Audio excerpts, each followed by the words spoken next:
पण आज मी त्याच्या आधीचं चरित्र सांगणार आहे की आधी नारद कोण होते. त्याबद्दल असं म्हटलेलं आहे, उत्संगा नारदो जज्ञे, ब्रह्मदेवाच्या मांडीपासून नारदांचा जन्म झालेला आहे असंही सांगितलं जातं.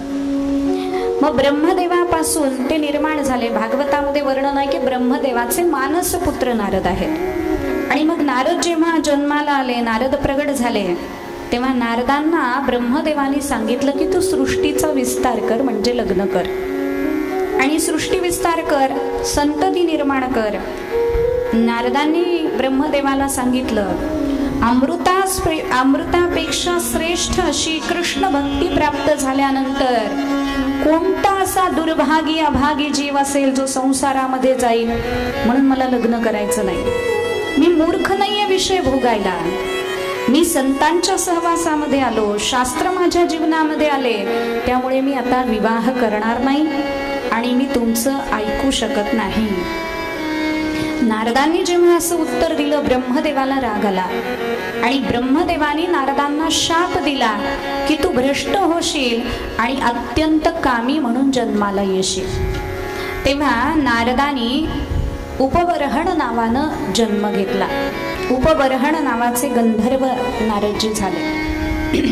आणि चित्ररथ नावाचा एक गंधर्व होता, त्याच्या 50 मुली होत्या. 50 त्या 50 जणींना नारद आवडले आणि त्या 50ही जणींनी नारदांबरोबर विवाह केला. उपबर्हण नावाच्या गंधर्वाच्या जन्मामध्ये नारदजी अतिशय सुंदर होते. 50 जणींनी विवाह केला. आणि मग आता एवढं मोठं कुटुंब झालं. ब्रह्मदेवाच्या शापानुसार त्यांच्या ज्ञानाचा लोप झाला, त्यांना पूर्वीचं काही आठवत नव्हतं. आणि एकदा पुष्कर क्षेत्रामध्ये असल्यानंतर ब्रह्मदेवानी त्या गंधर्वाला आपल्या ब्रह्मलोकामध्ये भजन करायला बोलवलं. आता भजन करायला बोलवल्यानंतर उपबर्हण गंधर्वानी ते मान्य केलं, म्हणजे नारदजींनी मान्य केलं. आणि ते उपबर्हण गंधर्व ब्रह्मदेवाच्या सत्य लोकामध्ये, ब्रह्मलोकामध्ये भजन करायला गेले. आवाज सुंदर होता, भजन करायला लागले. आणि भजन करता करता करता त्या स्वर्गामध्ये अनेक अप्सरा दिसत होत्या. आणि त्यामध्ये भजनाच्या मध्यभागी रंभा नावाची एक अप्सरा तिथं आली. रंभेला पाहिल्याबरोबर नारदांचं भजन क्षणभर थांबलं आणि दृष्टी तिच्यावर खिळली गेली. नारदांच्या दृष्टीनं रंभेचं दर्शन घ्यायला सुरुवात केली. रंभेला बघायला लागले ते. म्हणून म्हटलंय भद्रं पश्य, साधकांनी काय बघावं. लक्षात घ्या, गृहस्थ्यांनी, ब्रह्मचार्यांनी, सगळ्यांनीच. आणि त्यातही जे परमार्थाला लागलेले आहेत, सत्संग सुद्धा परस्त्री बरोबर किंवा परपुरुषाबरोबर एकांतात करू नये. आमचे गुरुजी सांगायचे, आपण किती मोठे साधक असलो, आपल्या मनात विकारच होत नसला तरी सुद्धा सत्संगाला सुद्धा कोणी महाराज म्हणाले ना, तुम्ही आमच्या रूम मध्ये या, मी तुम्हाला एखादं हे सांगतो, एखादा उपाय सांगतो, काय सांगतो, नाही, आपल्याला गरज नाही. आपल्याला सगळ्यांच्या बरोबर तिथं जायचंय. लक्षात घ्या, आपल्याला भगवंताचं व्हायचंय. आणि देवाला सगळं कळतं की कुणाला काय द्यायचंय. म्हणून एकांतात स्त्री मात्र साधका आणि पुरुष मात्र साधका बरोबर एकांतामध्ये सत्संग करायचा नाही. आणि स्त्रियांनी सुद्धा पुरुषांबरोबर करायचा नाही, पुरुषांनी सुद्धा स्त्रियांबरोबर एकांतामध्ये सत्संग करायचा नाही. सार्वजनिक मध्ये असेल तर तो आपण श्रवण करायला निश्चितच जाऊ शकतो. लक्षात घ्या.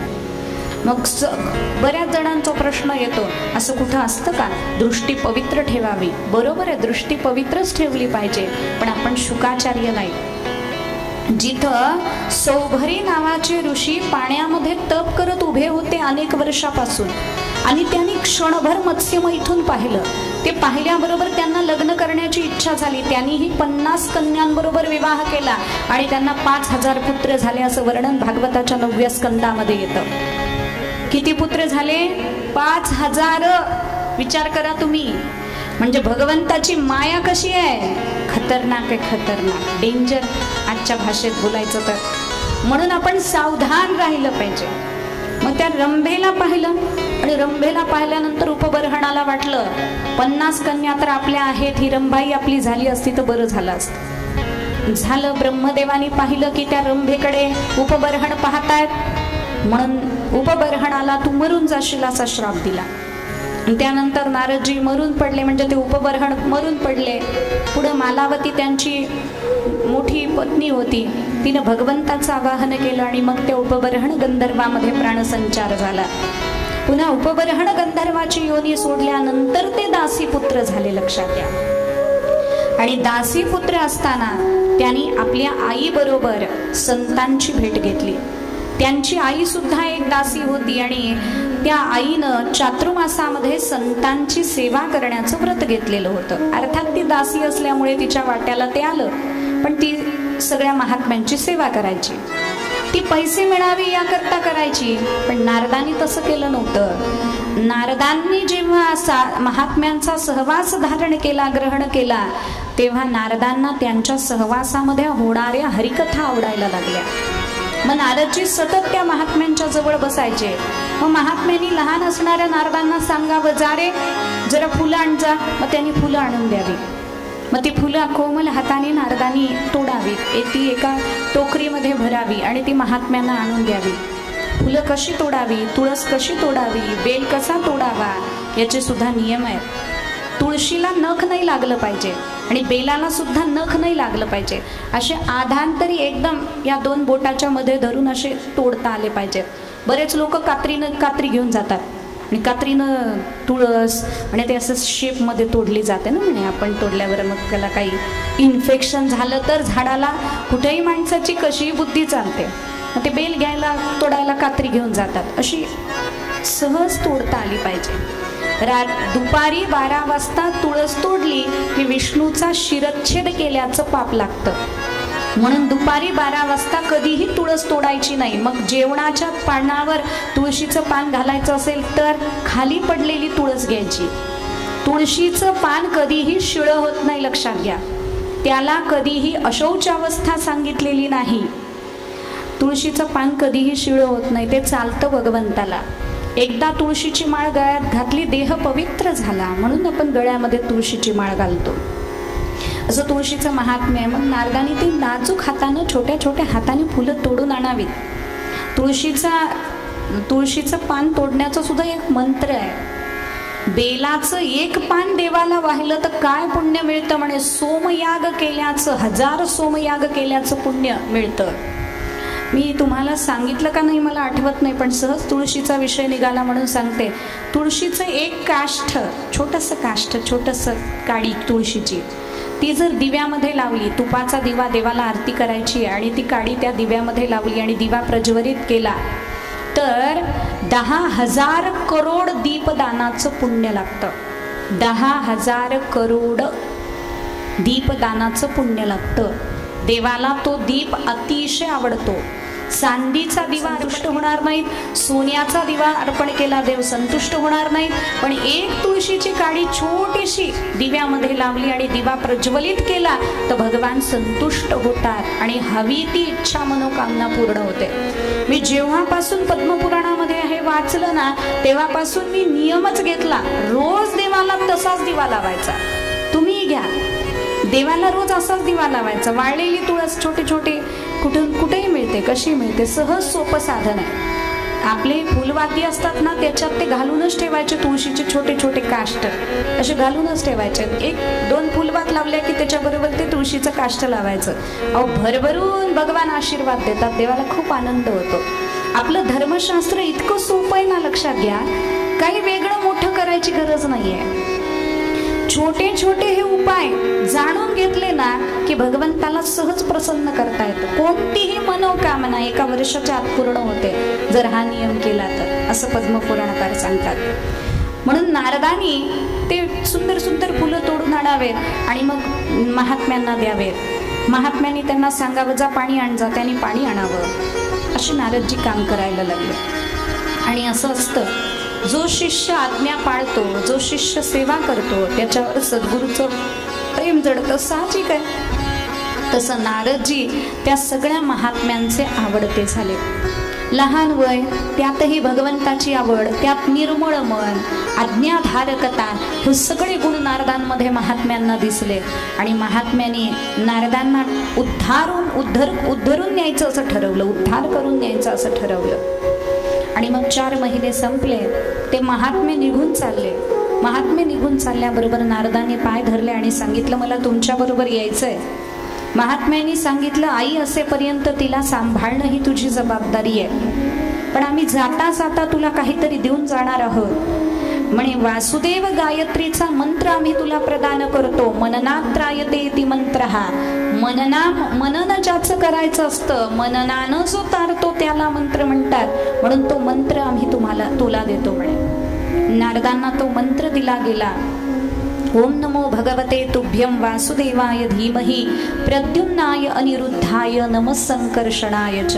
तो मंत्र नारदांनी घेतला आणि नारदजी जपायला लागले. महात्मे निघून गेले. नारदांचं मन आता जपामध्ये लागलेलं होतं. जकारो जन्मविच्छेदः पकारः पापनाशकः तस्मात् जप इति प्रोक्तम मुनिभिस्तत्वदर्शिभिः. जन्मविच्छेद करण्यासाठी आहे आणि पकार हा पापनाशक आहे. जन्मविच्छेदता आणि पापनाशकता ज्याच्यामध्ये असते त्यालाच जप म्हणतात. म्हणून नारदजी जप करायला लागले. आईला ते बघवेन असं झालं. मग आई सारखंच बोलायची की तू असा जप करू नकोस, म्हातारं झाल्यावर परमार्थ कर. आईचा अडथळा वाटायला लागला आणि एके दिवशी सर्पदंशानं आई मरण पावली. मग नारदांनी अनुग्रह मानला भगवंताचा आणि ते उत्तर दिशेकडे निघून गेले. नारदांनी अनेक जणांना भक्तीला लावलं. लक्षात, अनेक जणांना. असा एक प्रसंग येतो. एका गावामध्ये एक ब्राह्मण दंपती राहत होते, पती पत्नी राहत होते. आणि नारदजी त्यांच्या घरावरून निघाले. त्यांनी पाहिलं की 2 जण जे आहेत ना, एकमेकामध्ये त्यांचं खूप प्रेम आहे. 2 नवरा बायकोंचं एकमेकावर खूप प्रेम आहे. पत्नी सुंदरी होती, पतिव्रता होती, पतीही चांगला होता. जेव्हा जेव्हा नारदजी त्यांच्या घरावरून जायचे त्या दोघांना बघायचे आणि नारदांना असं वाटलं, हे एकमेकावर जेवढं प्रेम करतात, यांनी हे प्रेम माझ्या भगवंतावर केलं तर या दोघांचा उद्धार होईल. म्हणून एके दिवशी तिचा पती घरात नव्हता आणि नारदजी असे नारायण नारायण म्हणत चाललेले त्या स्त्रीनं पाहिलं. नमस्कार केला महात्मा म्हणून. नारदांनी सांगितलं, मला पाणी प्यायचं, आतमध्ये येऊ का? तिनं आतमध्ये बोलवलं. स्वतःहून संत आपल्या घरी आले तर आपलं भाग्य उजळलेलं असतं. नारदजी आतमध्ये आले. आल्यानंतर तिनं बसायला दिलं. नारद म्हणतात, पाणी पाहिजे, पाणी दे. ती पाणी द्यायला म्हणून आतमध्ये गेली. पाणी घेऊन आली. पात्र पाण्याचं घेऊन हातामध्ये नारदांकडे दिलं. नारदांनी विचारलं, तुझ्या गळ्यात माळ आहे का ग? तिनं सांगितलं, नाही महाराज, माझ्या गळ्यात माळ नाही. मग नारदांनी सांगितलं, अदीक्षित तू आहेस म्हणजे दीक्षारहित आहेस, म्हणून अदीक्षित असणाऱ्या माणसाचं अन्न पाणी साधकाला वर्ज्य आहे, म्हणून मला तुझ्या हातचं पाणी पिता येणार नाही. तिनं ते ऐकलं, तिला खूप दुःख झालं. मग तिनं सांगितलं, महाराज, माझ्या घरातून आतापर्यंत अतिथी विनमुख गेला नाही आणि मी तुम्हालाही विनमुख जाऊ देणार नाही. माझ्याकडे दीक्षा नाहीये, मला माळ नाहीये, म्हणून तुम्ही निघून चाललाय ना. मी तुम्हालाच प्रार्थना करते की मला दीक्षा द्या, मला माळ घाला. नारदांना हेच पाहिजे होतं. नारदांनी लगेच तिला माळ घातली. माळ घातल्यानंतर आता शिष्या झाली ती. सांगितलं, आता स्वयंपाक कर म्हणे, आज तुझ्याकडून जेवण करून जाणार. मग दीक्षेचे काही नियम सांगितले. काय नियम सांगितले दीक्षेचे? म्हणे ज्याच्या गळ्यात माळ नाही त्याच्याकडून जेवायचं नाही, वगैरे वगैरे वगैरे सगळं सांगितलं. मग नारदांनी ते तिला सांगितल्यावर तिनं ते मान्य केलं आणि तिचा नवरा संध्याकाळी घरी आला. तो पाणी प्यायला म्हणून माठाकडे गेला. तिनं सांगितलं, हात लावायचं नाही, तुम्ही अदीक्षित आहात, तुमच्या गळ्यात माळ नाही, मी देईन म्हणे पाणी. आतापर्यंत गोड बोलणारी आता असं बोलायला लागली. त्याला काही कळे ना, हिला झालं काय? जेवायला बसवलं तर तिनं सांगायचं, देवाचं नाव घेतल्याशिवाय जेवायला मिळणार नाही. मग त्यानं विचारलं, अगं तुला काय झालंय, तू अशी का वागतेस? म्हणे, मी माळ घातलीये, नारदजी माझे गुरु आहेत, आता तुम्ही अदीक्षित आहात म्हणजे तुमच्या गळ्यात माळ नाही, म्हणून दूरनच माझ्याशी बोलायचं म्हणे, आणि मी जे देईन तेच खायचं, दुसरं तुम्हाला काही मिळणार नाही. तो म्हणाला, मग अगं आपण इतके चांगले एकमेकाशी राहत होतो, आता तू सारखंच मला असं केल्यानंतर मी आनंदानं कसा राहू शकेन? तिनं सांगितलं, आपण राहू शकू आनंदानं, तुम्ही सुद्धा माळ घाला. तो म्हणाला, ठीक आहे ठीक आहे म्हणाल्याबरोबर नारदजींचं पुन्हा येणं झालं आणि नारदांना त्यानं सांगितलं मलाही माळ घालायचे. नारदजी म्हणाले हरकत नाही, स्नान करून ये, तुला माळ घालतो. स्नानाला म्हणून तो गेला आणि त्याला एक मित्र भेटला. मित्र होता का शत्रू होता तुम्ही ठरवा आता. मग तो आल्यानंतर त्यानं सांगितलं, त्यानं विचारलं का रे कुठं चाललास एवढ्या लगबगीनं? म्हणे माळ घालायची, स्नान करायला चाललो. त्यानं सांगितलं काय गरज आहे म्हणे माळ घालायची, आता कधी माळ घालतात का म्हणे? जेव्हा लाकडं जातात तेव्हा माळ घालायची म्हणे, स्मशानात जेव्हा लाकडं जातात तेव्हा माळ घालायची म्हणे, आत्ता काय गरज आहे माळ घालायची? तो म्हणाला बरोबर आहे, आपण तर अजून तरुण आहेत म्हणे, आपल्याला काय गरज आहे माळ घालायची म्हणे, परत घालू. मग तो घरी आला आणि सांगितलं म्हणे अक्षय तृतीयाच्या दिवशी मला माळ घालायची, आत्ता नाही घालायची. नारदजीने त्याला सांगितलं अरे बाबा, अक्षय तृतीयेची वाट तू बघशील पण यमराज नाही ना बघणार, त्याच्या आधी जर तुझा मृत्यू असेल तर. म्हणे असं कसं, मी एवढ्या लवकर मरणार नाही म्हणे. आणि नारदजींनी ते ऐकलं. नारदजी गेले निघून. गेल्यानंतर थोडेच दिवसामध्ये दोघांचंही मरण ठरलेलं होतं, दोघंही मृत्युमुखी पडले. लक्षात घ्या, मृत्युमुखी दोघं पडले. आणि जी कन्या होती म्हणजे जी स्त्री होती जिला माळ घातली होती ती राजकन्या म्हणून राजाच्या घरी जन्माला आली. आणि तिचा जो नवरा होता तो त्या राजकन्येच्याच घरी हत्ती म्हणून जन्माला आला. आता ते दोघंही जन्माला आले. आल्यानंतर आता राजकन्येला कुठेही बाहेर निघायची राजकन्या की हत्तीवर बसून निघायची. कोशातला एक हत्ती राजानं काढला, त्याच्यावर राजकन्या बसली. समोरून नारदजी येत होते. राजकन्येनं हत्तीवरून खाली उतरणं केलं आणि नारदजींना नमस्कार केला. आणि हत्तीनं सुद्धा नारदांना पाहिलं आणि सोंडेनं नमस्कार केला. नारदजी हसले. हसल्याबरोबर त्या राजकन्येनं विचारलं स्वामी तुम्ही का हसलात, कशासाठी हसलात महाराज तुम्ही? तेव्हा नारदजीने सांगितलं म्हणे तुझ्याकडे बघून आणि या हत्तीकडे बघून हसलो. म्हणे का हसलात? म्हणे हा हत्ती आहे ना, पूर्वजन्मी तुझा नवरा होता, याला माळ घालून याचं कल्याण करणार होतो पण यानं माळ घातली नाही आणि हा आज हत्तीच्या योनीला गेलाय, जन्माला गेलाय. तूच याची पत्नी होतीस, तुला मी माळ घातली म्हणून तू राजकन्या झालीस म्हणे. म्हणून अदीक्षित असणाऱ्याला दीक्षिताला वहन करून न्यावं लागतं, हे आता लक्षात आलं म्हणे. याकरिता प्रत्येक जीवमात्रानं वैष्णवत्व स्वीकारावं आणि गळ्यामध्ये तुळशीची माळ, परमपवित्र तुळशीची माळ निश्चित घालावी असं नारदांनी त्या दोघांना सांगितलं. मग त्या हत्तीच्या योनीमध्ये त्या हत्तीनं सोंडेनं नमस्कार करून नारदांना मनोमन प्रार्थना केली, आता तरी मला माळ घाला. मग नारदांनी त्या हत्तीच्या योनीमध्ये सुद्धा त्या हत्तीला माळ घातली. हत्तीला माळ घातल्यानंतर त्याचा जन्म सार्थक झाला, कृतार्थ झाला आणि पुढचा जन्म त्याला एक राजकुमार म्हणून प्राप्त झाला. त्याही अवस्थेमध्ये नारदांनी त्यांना दीक्षा दिली आणि अशी दीक्षा देत देत एक दिवस ते दोघंही वैकुंठ धामाचे अधिकारी झाले. लक्षात घ्या, हा तुळशीच्या माळेचा आणि संतांच्या कृपेचा चमत्कार आहे. म्हणून नारदजी भेटले की देव भेटायला वेळ लागत नाही. लक्षात घ्या, अनेकांना हे भक्तिपथावर नेलेलं आहे. नारदजी चांगलं निरीक्षण करतात म्हणून नारदांचे गुण सांगितले. चांगले निरीक्षक आहेत नारदजी. नारदांना भागवतामध्ये असं म्हटलंय, पर्यटन अर्क इव त्रिलोकीम. सूर्याचं जसं परिभ्रमण असतं ना तसं नारदांचं परिभ्रमण असतं. वायूसारखे ते सगळीकडे फिरत असतात, त्रैलोक्यामध्ये फिरत असतात आणि कुठं काय चालू आहे, कुठं काय चालू आहे हे बघत असतात. म्हणून निरीक्षण हा गुण नारदांकडे आहे. नारद चांगले परीक्षक आहेत, परीक्षक. देव सुद्धा नारदांकडे येतात, असुर सुद्धा नारदांकडे येतात. म्हणून चांगले परीक्षक आहेत आणि नारद त्यांना त्यांच्या पद्धतीने उत्तरही देतात परीक्षा करून. नारद चांगल्या प्रकारे सूचना देतात एकमेकांना. चांगल्या म्हणजे अतिशय चांगल्या प्रकारे देतात. इकडच्या सूचना तिकडं, तिकडच्या सूचना इकडं, असं सगळ्या त्रैलोक्यामध्ये नारद सूचना देत फिरतात. वायरलेस, कॉर्डलेस यांच्याकडे सगळ्या प्रकारच्या सूचनांचं प्रसारण होतं. म्हणून प्रसारण खातं सूचना आणि प्रसारण खातं नारदांकडे आहे. नारदजी भागवत धर्माचे प्रचारक आहेत. आपल्या भगवंताचं गुणवर्णन करत ते त्रैलोक्यामध्ये फिरतात. म्हणून भगवंताचे चांगले प्रचारक, स्टार प्रचारक असं जरी म्हटलं नारदांना तरी काही वेगळं ठरणार नाही.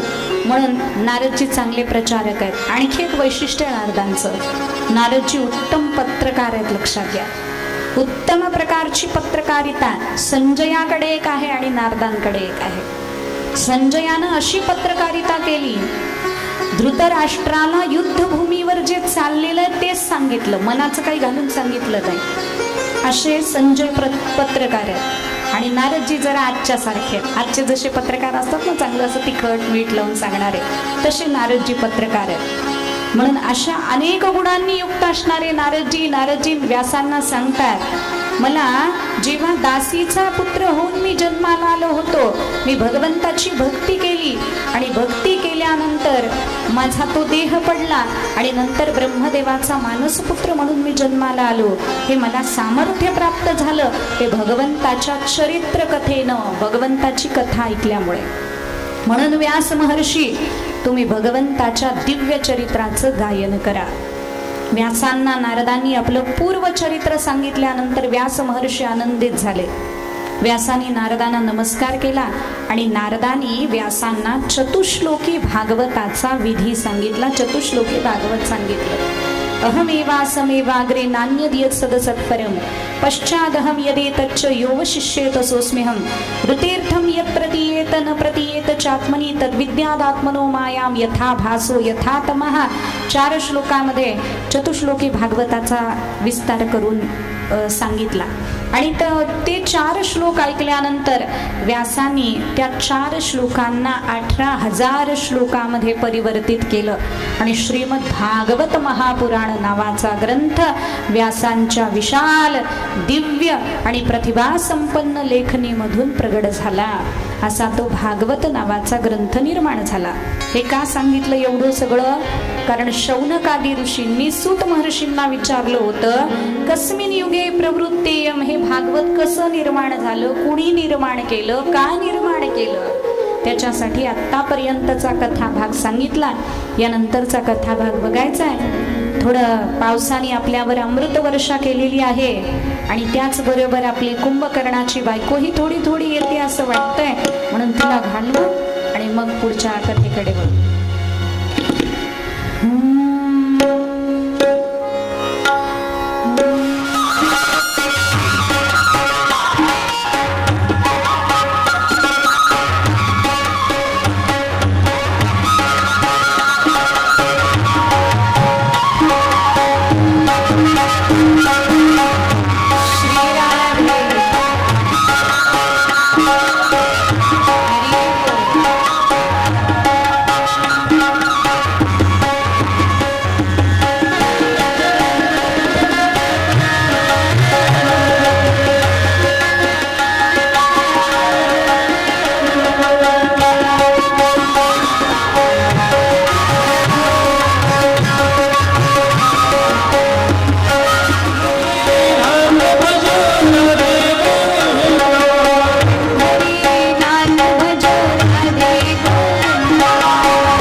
ग्रंथ द्यावा कोणाला?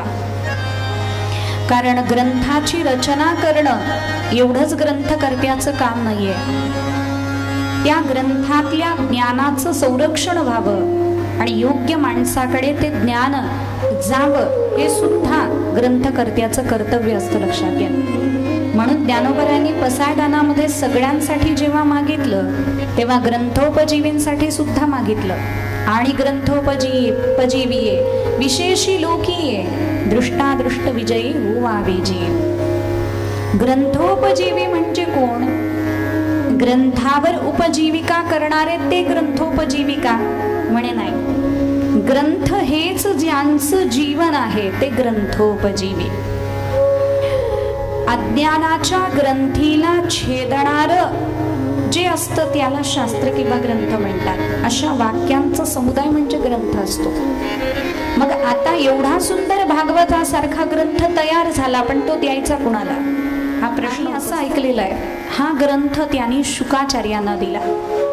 तर शुकाचार्यांचा अधिकार कसा होता?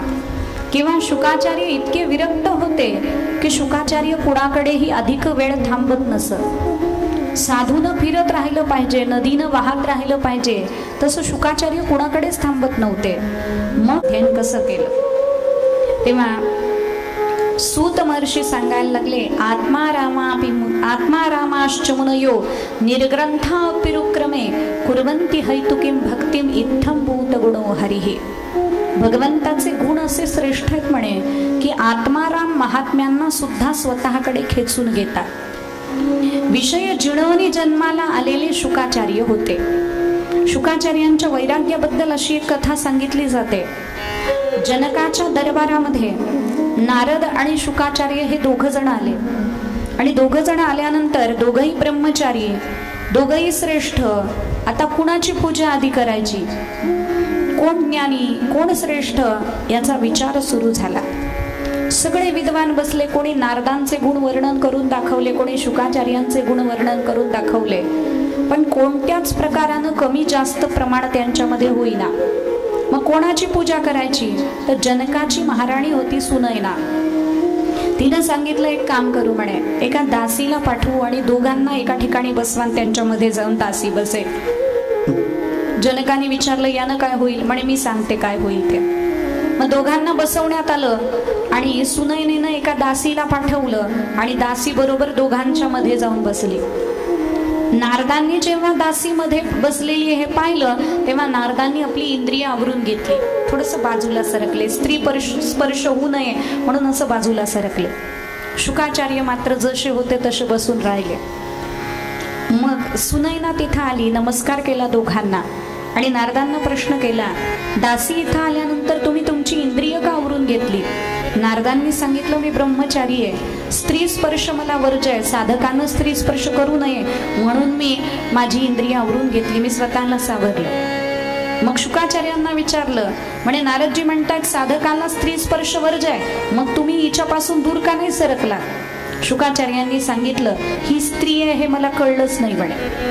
ही स्त्री आहे का हा पुरुष आहे का हा एखादा जीव आहे याची मला खबर बात नाही, याचं मला भान नाही.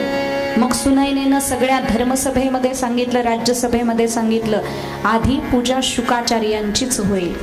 भागवताचा वक्ता इतका निर्दुष्ट निष्कलंक असावा की त्याच्यामध्ये स्त्री पुरुष हा भेदच असू नये म्हणून शुकाचार्यांची प्रथम पूजा करण्यात आली. अशी ज्याची व्यापक विशाल दृष्टी आहे, जो ज्ञानसंपन्न आहे, तोच भागवताचा वक्ता असू शकतो. म्हणून शुकाचार्यांना ही संहिता द्यायचं व्यासांनी ठरवलं. का ठरवलं? शुकाचार्य पुत्र होते म्हणून नाही, तर शुकाचार्य पात्र होते म्हणून, शुकाचार्य योग्य होते म्हणून व्यासांनी ते ठरवलं. आणि मग व्यासांनी ती संहिता, तो ग्रंथ शुकाचार्यांकडे दिला. शुकाचार्यांनी यथायोग्य पद्धतीनं त्या भागवताचं आधी अध्ययन केलं आणि अध्ययन केल्यानंतर त्याची सूत्र, त्याचे सगळे सिद्धांत आपल्या अंतःकरणामध्ये स्थिर केले. जेव्हा मनामध्ये त्या ज्ञानाचा प्रादुर्भाव झाला, आधीच ज्ञानी होते शुकाचार्य, त्यातही भागवतानं अधिक ज्ञान संपन्न झाले आणि सगळ्या त्रैलोक्यावर विचरण करायला लागले. जगाच्या उद्धारासाठी ते विचरण करायला लागले, फिरायला लागले, विहार करायला लागले. आणि मग आता शौनकादी ऋषींना सूत महर्षी म्हणतात, मी तुम्हाला दोन्ही प्रश्नाची उत्तरं दिलेली आहेत. एक, हे भागवत कुणी लिहिलं, का लिहिलं, आणि दुसरं, हे भागवत कुणाला म्हणजे भागवताचा ग्रंथ पात्र असणाऱ्या शुकाचार्यांना कसा देण्यात आला, हेही मी तुम्हाला सांगितलं. आता मी तुम्हाला परीक्षित राजाचा जन्म आणि कर्म सांगतो. परीक्षित होत राजर्षेर जन्म कर्म विलापनम संस्थांच पांडुपुत्राणाम वक्षे कृष्ण कथोदयम. मी परीक्षित राजाचा जन्म आणि कर्म सांगणार आहे. का? कारण याच्यातूनच कृष्ण कथेचा उदय होतो म्हणून सांगणार आहे.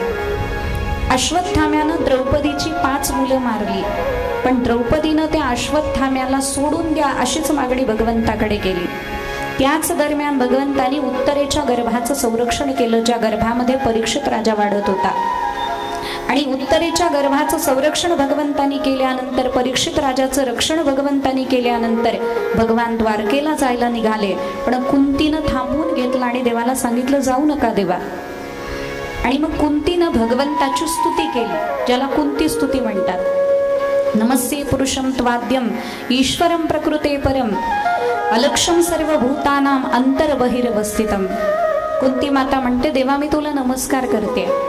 का नमस्कार करते? तू आद्य प्रकृतीच्या पलीकडचा ईश्वर आहेस म्हणून मी तुला नमस्कार करते. माझ्यासारखी सामान्य स्त्री तुला बघू शकणार नाही, कारण तुझ्याबद्दल असं वर्णन आलेलं आहे, मनाची नखी न लगे जेथ बुद्धीची दृष्टी न रिगे इंद्रिया कीर जोगे काही होईल. मन जिथं पोहोचू शकत नाही, बुद्धी जिथं पोहोचू शकत नाही, यतो वाचा निवर्तन्ते अप्राप्य मनसासह, असं भगवंताचं वर्णन येतं शास्त्रामध्ये. म्हणून तुला नमस्कार करणं इतकंच माझ्या हातात आहे, याकरता मी तुझ्या ठिकाणी नतमस्तक होते. आणखी मी काय करू शकते? देवा मी फक्त तुझं नामस्मरण करू शकते. म्हणून कृष्णाय वासुदेवाय देवकी नंदनाय च नंद गोपकुमाराय गोविंदाय नमो नमः असं कुंतीनं स्तुती केली आणि भगवंताकडे मागणी केली, देवा दुःखामध्ये तुझं स्मरण येतं म्हणून माझ्यावर दुःखच येत राहू दे. देवाच्या दर्शनासाठी दुःखाची मागणी करणारी अशी कुंती माता आहे. भगवंतांनी स्मित हास्य करून तिचा स्नेहपाश तोडून टाकला आणि भगवंतावर तिची बुद्धी स्थिर केली. त्यानंतर आपले बांधव सगळे मारले गेले म्हणून युधिष्ठिराला अपार शोक झाला होता. एक अक्षौणी सेना इतकी मोठी असते आणि अशा 18 अक्षौणी सेनेला आपण मारलं. एक अक्षौणी सेना कशी असते म्हणे 21,870 रथ, 21,870 हत्ती, 65,600 घोडे आणि 1,09,350 पायदळ, हे सगळं एकत्रित केलं की एक अक्षौणी सेना होते. अशी 18 अक्षौणी सेना मारली गेली होती महाभारताच्या युद्धामध्ये. आणि एवढ्या सगळ्यांना मारलं म्हणून युधिष्ठिराला अतिशय दुःख झालं होतं. आणि युधिष्ठिराचं ते दुःख घालवण्यासाठी भगवंतानी युधिष्ठिर आणि सगळ्या पांडवांना भीष्माचार्यांकडे न्यायचं ठरवलं. भगवान त्या सगळ्यांना घेऊन भीष्माचार्यांकडे आले. भीष्माचार्य शरशय्येवर पडले होते, सगळे अंगाला बाण लागलेले होते आणि तिथं आणलं गेलं पांडवांना. मग भगवंतांनी सांगितलं की आता तुम्ही यांना ज्ञान प्रदान करा, यांना धर्माचा उपदेश करा. विशेषत्वानं युधिष्ठिराला तुम्ही धर्मोपदेश करा. मग भीष्माचार्यांनी युधिष्ठिराला दान धर्मान, राजधर्मान, मोक्ष धर्मान विभागशः, स्त्री धर्मान, भगवत धर्मान, समास व्यास योगतः. राजधर्म, दान धर्म, मोक्ष धर्म, स्त्री धर्म, भगवत धर्म याचं वर्णन करून सांगितलं. कसं? समास व्यास योगतः. समास म्हणजे थोडक्यात सांगितलं आणि व्यास म्हणजे विस्तार करूनही काही धर्म सांगितले. असं धर्माचं वर्णन झालं. नंतर भीष्माचार्यांनी सगळ्यांना सांगितलं, आता सगळेजण बाजूला व्हा, फक्त परमात्मा माझ्या समोर असणार आहे. म्हणून भगवान समोर उभे राहिले आणि भीष्माचार्यांनी भगवंताची स्तुती केली, ज्याला भीष्म स्तुती म्हणतात. भीष्माचार्य बोलायला लागले, देवा आज मी तुला माझी कन्या देणार आहे. मी आजन्म ब्रह्मचारी असलो तरी सुद्धा आज माझी एक कन्या तुला देणार आहे. त्या कन्येचं नाव ऐकशील तर खुश होशील. म्हणे कोणती कन्या आहे? इतिमती रूप कल्पिता वितृष्णा. माझी तृष्णारहित झालेली बुद्धी मी तुम्हाला देणार आहे देवा. कारण बुद्धी ही अशी एकच वस्तू आहे जी भगवंतापर्यंत जाण्याला योग्य आहे. लक्षात घ्या, बुद्धी निर्मळ झाली की बुद्धीचा त्या स्वीकार परमात्मा करत असतात. म्हणून भीष्माचार्य सांगतात की तृष्णारहित झालेली ती बुद्धी आहे, ती मी तुला देणार आहे. तू कसा आहेस देवा? देवाच्या सौंदर्याचं वर्णन भीष्माचार्यांनी केलं. त्रिभुवन कमनम तमाल वर्णम, त्रिभुवनामध्ये सुंदर तमाल वृक्षासारखा तुझा वर्ण आहे. दैदिप्यमान पीतांबर तू धारण केलेला आहेस. तुझे कुरळे कुरळे केस तुझ्या मुखावर आलेले आहे. आणि असा जो अर्जुनाचा सखा आहे त्या भगवंतावर माझी अनवद्या म्हणजे स्तुत्य अशी भक्ती राहू दे. साधी भोळी भाबडी भक्ती नको आहे. स्तुत्य उत्कृष्ट विशेष दर्जाची अव्यभिचारिणी भक्ती माझी तुझ्यावर राहू दे भगवंता. युद्धाच्या वेळी तुझ्या चेहऱ्यावर तुझे कुरळे कुरळे केस उडत होते. घोड्यांच्या टापाच्या धुळीनं तुझं सगळं मुख माखलं होतं. श्यामसुंदर असा तू परमात्मा पांडुरंगाच्या रूपामध्ये मला दिसत होतास. आणि तुझ्या अंगावर मी प्रहार करत होतो, कारण माझ्या शत्रू पक्षामध्ये उभ्या असणाऱ्या अर्जुनाच्या रथाचं तू सारथ्य करत होतास, म्हणून मी तुझ्यावर बाण मारत होतो. आणि अशा माझ्या सुंदर परमात्म्यावर माझं प्रेम राहू दे. आपल्या मित्राचं भाषण ऐकून ज्यानं तत्काळ रथ दोन्ही सैन्याच्या मध्ये उभा केला. सेनयोर भयोर मध्ये रथम स्थापयमेच्युत, हे अर्जुनानं सांगितल्याबरोबर दोन्ही सैन्याच्या मध्ये ज्यांनी रथ उभा केला. आणि देवा मला कळलं, बाकीच्यांना कळलं नसेल पण मला कळलं. काय म्हणे, तू दोन्ही सैन्याच्या मध्ये रथ घेऊन उभा राहिलास तेव्हा आमच्या शत्रू पक्षातल्या सैन्यावर तू नजर टाकलीस आणि आमचं आयुष्य नजरेनंच हरण करून घेतलंस. अर्जुन निमित्त मात्र म्हणून तू युद्धाकरता ठेवलास, पण आमचं आयुष्य तू आधीच हरण करून घेतलं होतंस. देवा, जेव्हा अर्जुनानं पाहिलं लांबूनच कौरवांच्या सैन्यामध्ये उभे असणारे आम्ही भीष्माचार्य, द्रोणाचार्य, कृपाचार्य सगळे पाहिले, तेव्हा अर्जुनाचे हात असे थरथर कापायला लागले. अर्जुनाचा गांडीव धनुष्य त्याच्या हातामधून गळून पडला. आणि अर्जुनानं भगवंताला सांगायला सुरुवात केली धर्मशास्त्र. अर्जुन सांगायला लागला, देवा मला हे युद्ध नकोय. माझ्या स्वजनांच्या रक्तानं माखलेलं राज्य घेऊन मी करू तरी काय?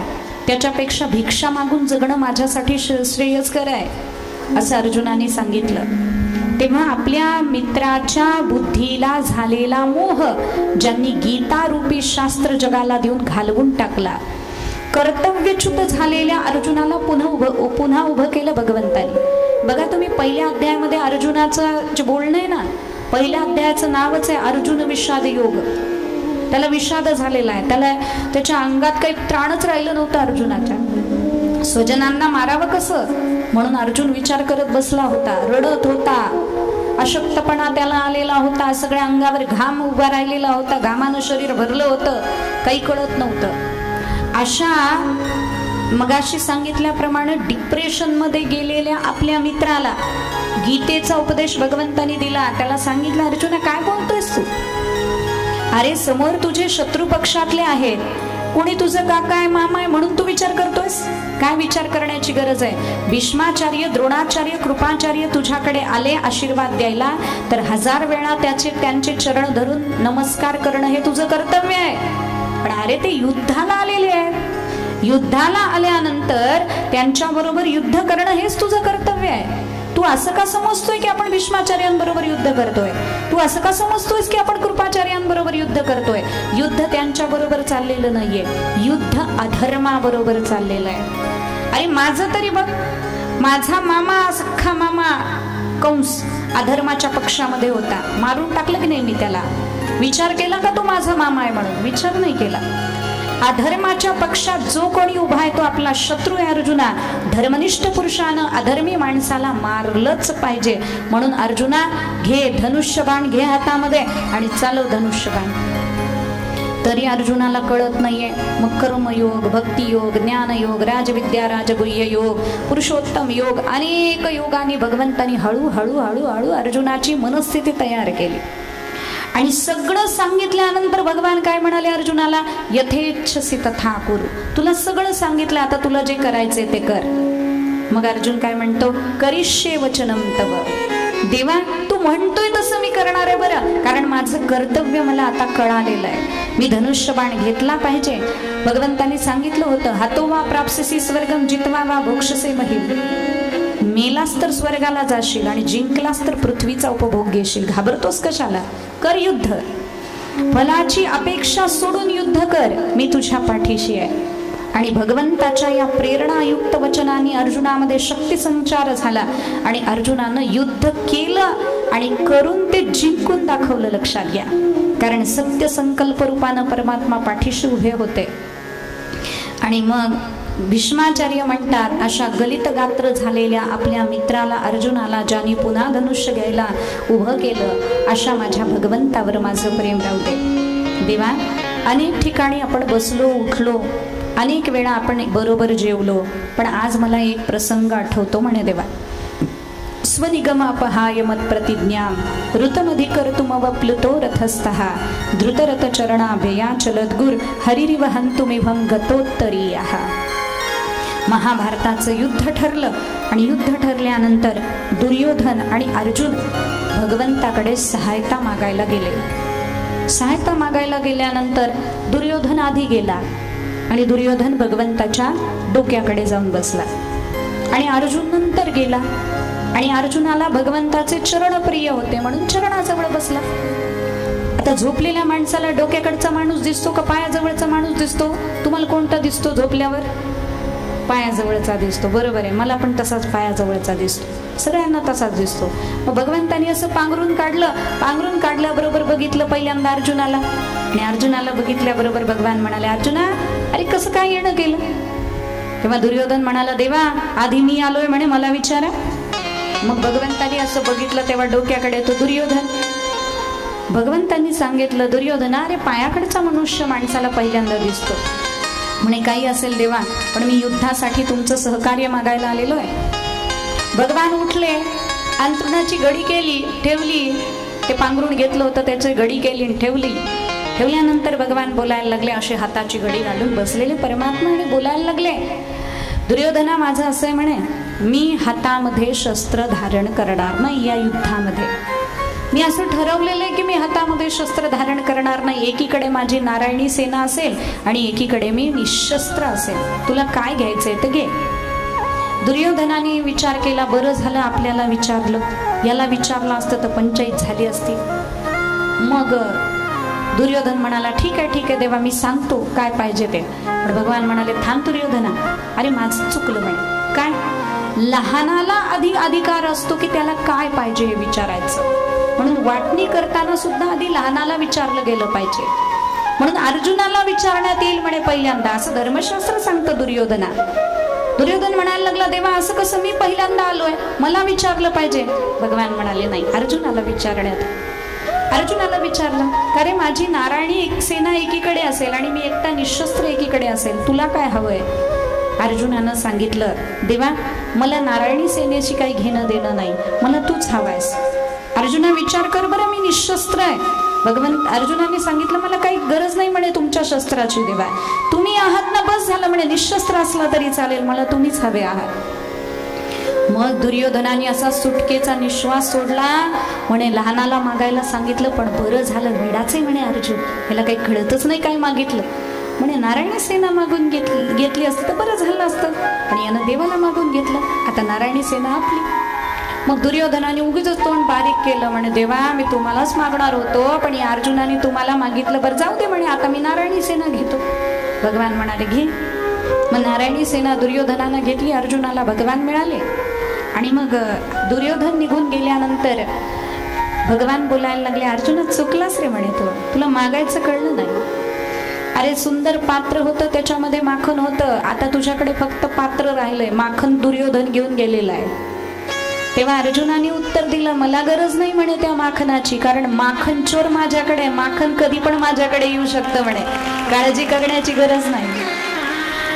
मग भगवंतानी स्मित हास्य केला आणि सांगितलं, आता तुला विजय मिळवून देणं ही जबाबदारी माझी आहे बरं अर्जुना. अर्जुन तेव्हाच निश्चिंत झाला होता. आणि मग दुर्योधन शकुनीकडे गेला आणि शकुनीनं विचारलं, काय झालं? म्हणे मी नारायणी सेनेला मागून घेतलं. अर्जुनाने नारायणी सेनेला मागून घेतलं, अर्जुनाने माझ्यासाठी नारायणी सेना ठेवली म्हणे आणि स्वतःला भगवंताला मागून घेतलं. मग शकुनी बोलायला लागले, अरे नारायणी सेना तू घेतलीस दुर्योधना, अर्जुनाला भगवान देऊन टाकलेस, पण तुझं चुकलं.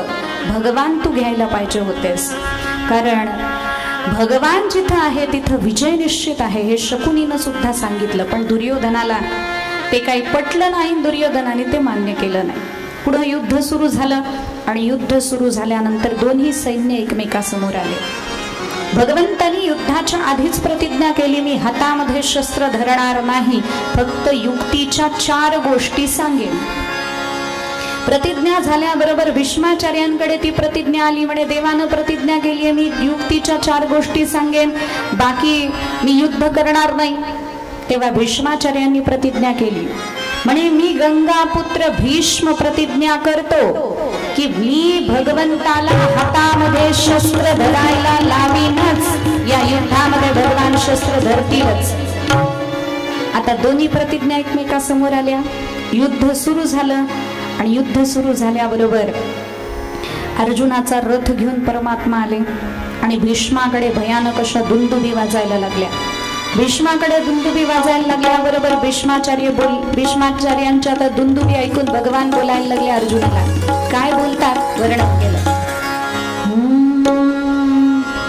भीष्माकडे रव भयानक दुंदुभीचा, होतावदेत नयनानक दुंदुभीचा, दुश्चिन्ह आज गमते मज सव्यसाची, जाती शिवाश अशिव हे अपसव्यसाची. भीष्माकडे दुंदुभीचा होणारा भयानक असा आवाज ऐकून भगवान श्रीकृष्ण अर्जुनाला बोलायला लागले, अर्जुना आज मला कसं तरीच होतंय रे, म्हणे कसं तरीच होतंय, आज काहीतरी घडणार आहे असं वाटतंय मला. बघ ना म्हणे, सगळे अशुभ चिन्ह उमटायला लागलेले आहेत, सगळे अशुभ पशुपक्षी जायला लागलेले आहेत, म्हणून काहीतरी आज होणार आहे, विपरीत घडणार आहे असं वाटतंय. तेव्हा अर्जुन गर्वानं, आता ज्याच्या रथाचं सारथ्य देव करत असेल त्याला अहंकार असणार की नाही थोडासा तरी. अर्जुनाने गर्वोक्तीनं सांगायला सुरुवात केली, कारण आज एका जिद्दीनं अर्जुन युद्धामध्ये आला होता. अर्जुन बोलायला लागला. काय बोलतो वर्णन करताना, गर्वोक्ती फाल्गुन वदे जगदे कराया, आहे मसी कवण तो झगडा कराया, म्या काळ खंज वधिले अतुल प्रतापी, पौलो मही असुर गो सुर विप्रतापी.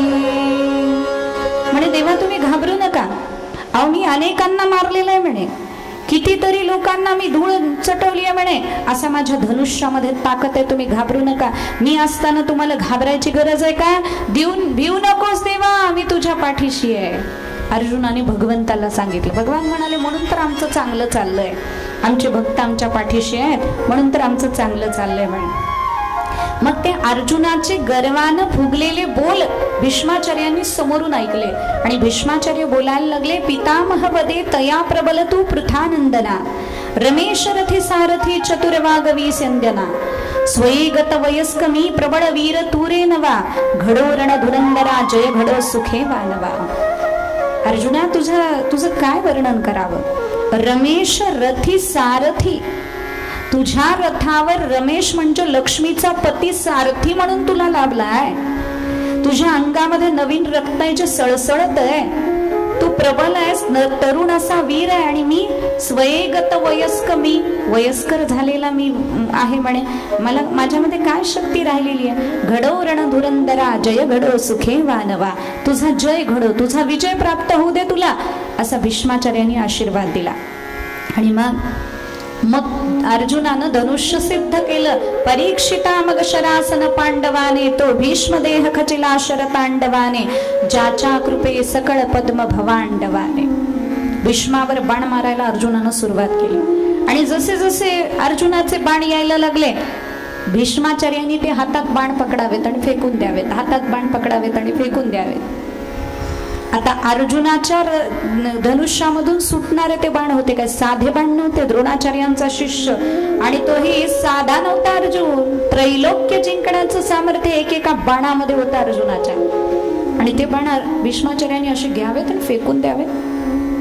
तेव्हा भीष्माचार्य बोलायला लागले, त्वा काय कर्म करीजे लघुले कराने ओढोनिया मग धनु धरिले कराने तैवा पिले सैन्य महाशराने भीष्मे कसा पतित होय हुताशराने तुला अजून तू लहान लेकरू आहेस म्हणे, तुला युद्ध कशाला म्हणतात ते कळत नाही. आता युद्ध कसं असतं मी तुला दाखवतो म्हणून भीष्माचार्यांनी आपला धनुष्य सिद्ध केला, त्याच्यावर बाण ठेवले. भराभर भराभर भराभर भीष्माचार्य बाण मारायला लागले.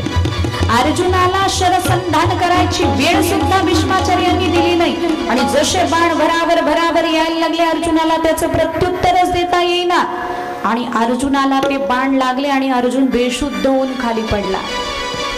बेशुद्ध होऊन खाली पडल्याबरोबर आता काय करावं, भगवंतानी असं सहज मागं वळून बघितलं अर्जुनाचे बाण काय येत नाहीयेत. तर अर्जुनाची अवस्था अशी झाली आहे की तो बेशुद्ध होऊन खाली पडलेला आहे. कसा दिसत होता अर्जुन, वर्णन केलंय. पुष्पवर्ण नटला पळसाचा पार्थ सावधनसे पळसाचा पाहिले सद्वनिदान तयाचे तो दिसे वदन आन तयाचे. म्हणे पुष्पवर्ण नटला पळसाचा, पळसाची पानं गळून जावीत आणि फक्त लाल लाल लाल लाल फुलं राहावीत तसं अर्जुनाच्या सगळ्या देहातून रक्त यायला लागलेलं आहे. आणि मग भगवंताने जेव्हा पाहिलं मी रथावर असताना माझ्या भक्ताच्या शरीरातून रक्ताचा एक थेंब बाहेर यावा, माझ्या कीर्तीला कलंक लागण्यासारखं आहे म्हणून प्रतोद मग ठेविला उतरला रथाधस्थळी करी कमल नेत्र तो प्रथित चक्र ते स्वीकरी प्रमोद यमनंदना बहुतसा यशस्वी करी. भगवंतानी रथाच्या खाली जोरात उडी मारली. उडी मारल्याबरोबर एक रथाचं मोडकं चाक पडलं होतं, ते हातामध्ये घेतलं आणि ते चक्र म्हणून गरगर गरगर गरगर परमात्मा फिरवायला लागले आणि भगवान भीष्माचार्यांवर धावून गेले. सगळी पृथ्वी डगमगायला लागली. शेषानं मान सापडली, कुर्मानं पाठ सापडली. आता भीष्माचार्यांना भगवान मारूनच टाकणार अशी अवस्था निर्माण झाली. सगळे घाबरले, थरथर थरथर कापायला लागले. पण भीष्माचार्यांची अवस्था कशी झाली वर्णन केलंय.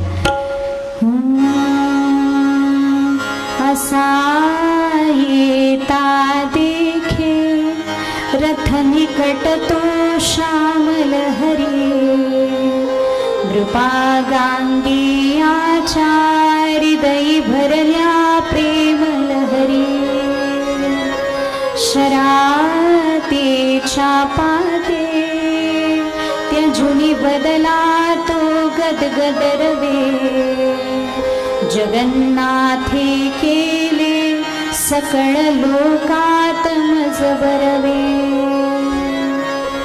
भगवंताला येताना पाहिलं. असा येता देखे रथ निकट तो श्यामल हरी. भीष्माचार्यांच्या सगळ्या अंगावर रोमांच उभे राहिले आणि रोमांच उभे राहिल्याबरोबर भगवंताला सांगितलं ये रथावरी झणी यदुराया खड्ग देईन विकोश कराया तोडी मस्तक पडो चरणीया धन्य होईन सदा चरणीया. देवा पटकन ये म्हणे माझ्या रथावर उडी घे आणि मी तुला खड्ग देतो, या खडगानं माझं मस्तक तोडून टाक आणि तुझ्या चरणावर माझं मस्तक पडावं याच्यापेक्षा आणखी कोणतं सौभाग्य माझ्यासाठी असू शकतं. मारून टाक म्हणे देवा मला. भगवंतानी ते ऐकलं आणि देवाच्या डोळ्यामध्ये अश्रू भरून आले. सगळं जग मला थरथर कापते पण माझा भक्त निर्भीड निर्भय माझ्या समोर उभा आहे. कारण आई कितीही रागावलेली असली तरी तान्ह्या बाळाला त्याची भीती वाटत नाही. आई त्याला कधीही कोणता त्रास देणार नाही हे बाळाला माहित असतं, लक्षात घ्या. म्हणून भीष्माचार्यांना हे माहिती आहे की परमात्मा आपल्याला काही करणार नाही. आणि मग भीष्माचार्यांनी सांगितलं देवा मला मारायचं जर तुझ्या मनात आलं तर माझं रक्षण कोण करणार आहे. ऐक ना देवा म्हणे मारावे मजलासीच असले चित्ती तुझ्या केशवा तै माते मग कोण रक्षिल पहा विश्वेशना केशवा. हा मुख्यार्थ जनार्दनाम जगले भक्त प्रतिज्ञा खरी की जे सर्व जनात होईल वृथा हो आपुली वैखरी. देवा मला मारावं असं तुझ्या मनामध्ये आलं तर विश्वामध्ये त्रैलोक्यामध्ये माझं रक्षण तरी कोणीच करू शकणार आहे का. नाही करू शकणार देवा. म्हणून मला मारायचं असलं ना मारून टाक पण या प्रसंगावरून एक गोष्ट मला मात्र लक्षात येईल. कोणती गोष्ट? म्हणे आपल्या भक्ताची प्रतिज्ञा आणि आपली प्रतिज्ञा जेव्हा समोरासमोर येते तेव्हा आमची भक्तवत्सल माऊली, आमचा परमात्मा, आमचा भगवान श्रीकृष्ण स्वतःची प्रतिज्ञा खोटी करतो पण भक्ताची प्रतिज्ञा मात्र खरी करतो, हे आमच्या लक्षात आलं म्हणे देवा. आणि मग भगवंतानी ते रथाचं मुडकचाक फेकून दिलं, स्मित हास्य केलं आणि पुन्हा रथावर येऊन बसले. अर्जुन शुद्धीवर आला. पुन्हा युद्ध सुरू झालं. पुन्हा भीष्माचार्य तसेच बाण मारायला लागले. अर्जुनाला काही बाण मारताच येईना. शेवटी भगवान संतापले. पुन्हा एकदा रथाच्या खाली उडी मारली. आता सुदर्शन चक्र प्रगट केलं आणि भीष्माचार्यांना मारायला निघाले.